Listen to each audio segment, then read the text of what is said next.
Shalom, selamat pagi Bapak Ibu Saudara yang dikasihi Tuhan. Kita bertemu kembali dalam acara Renungan Pagi Spiritual Life.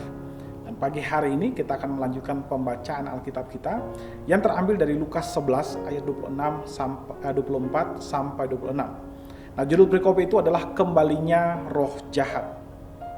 Saya akan membacakan bagian firman Tuhan ini bagi Bapak Ibu Saudara sekalian. Apabila roh jahat keluar dari manusia, ia pun mengembara ke tempat-tempat yang tandus mencari perhentian. Dan karena ia tidak mendapatkannya, ia berkata, "Aku akan kembali ke rumah yang telah kutinggalkan itu." Maka pergilah ia dan mendapati rumah itu bersih, tersapu dan rapi teratur.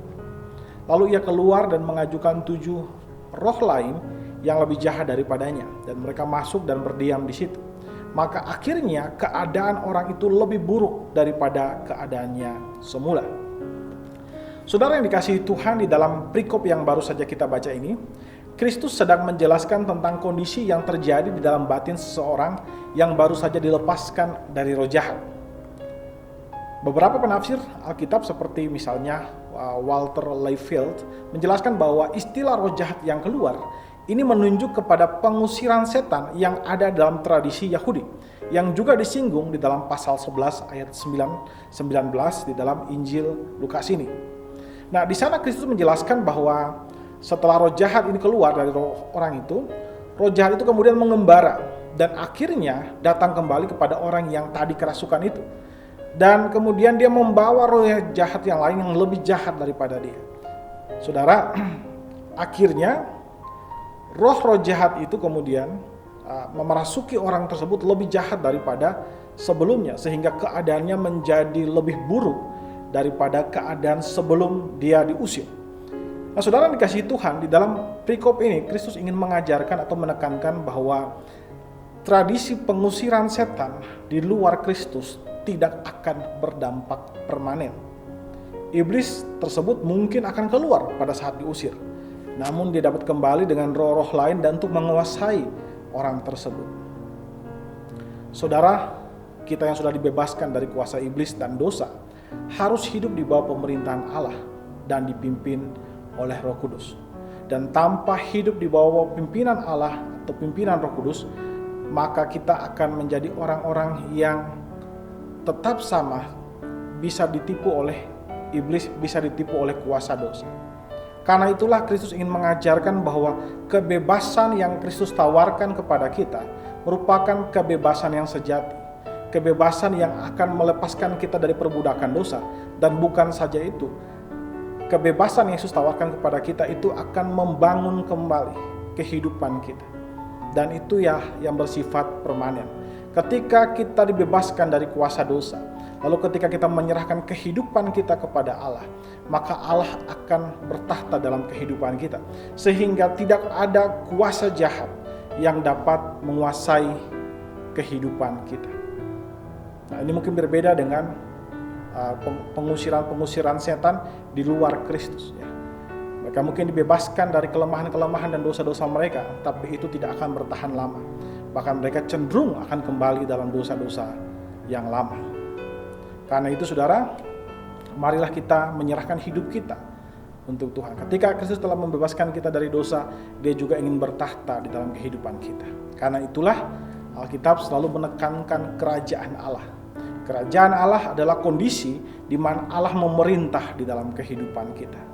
Dan ketika saudara menjadi seorang Kristen, saudara menjadi anggota keluarga kerajaan Allah, atau saudara menjadi warga kerajaan Allah, di mana Allah memerintah atas kehidupan saudara, sehingga tidak ada kuasa jahat yang bisa menghancurkan kehidupan saudara, karena saudara dijamin oleh kerajaan Allah. Saudara dijamin untuk dilindungi oleh pemeliharaan dari Allah itu sendiri.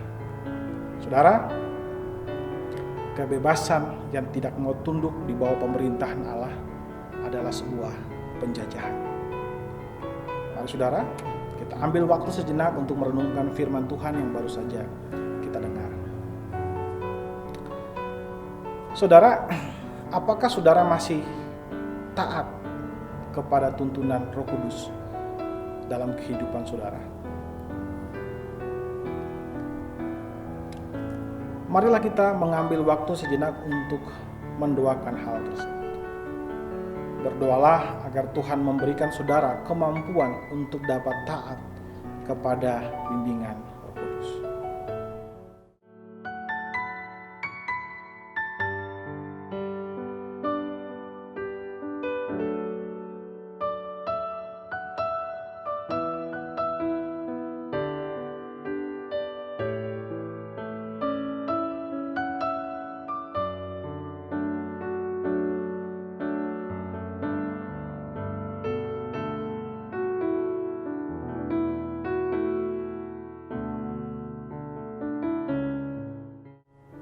Saudara, percayalah bahwa Tuhan sudah memberikan saudara kemampuan untuk dapat tunduk pada perintah Allah dan taat pada bimbingan Roh Kudus.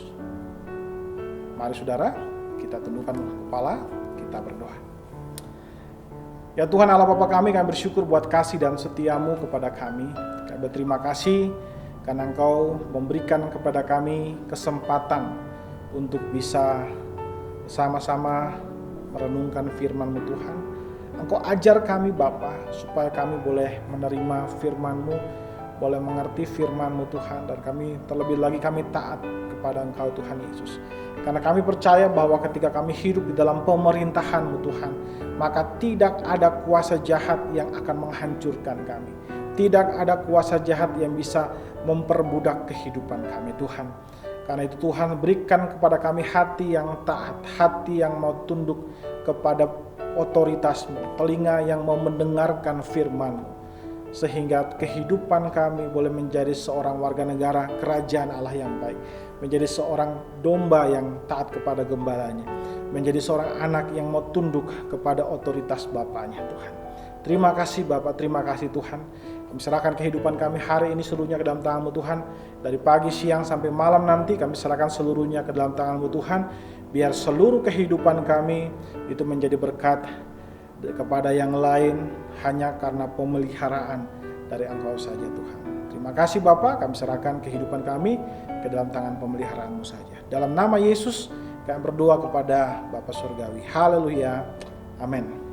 Amin. Bapak Ibu Saudara dikasihi Tuhan, selamat pagi, selamat beraktivitas, dan Tuhan Yesus memberkati kita semua.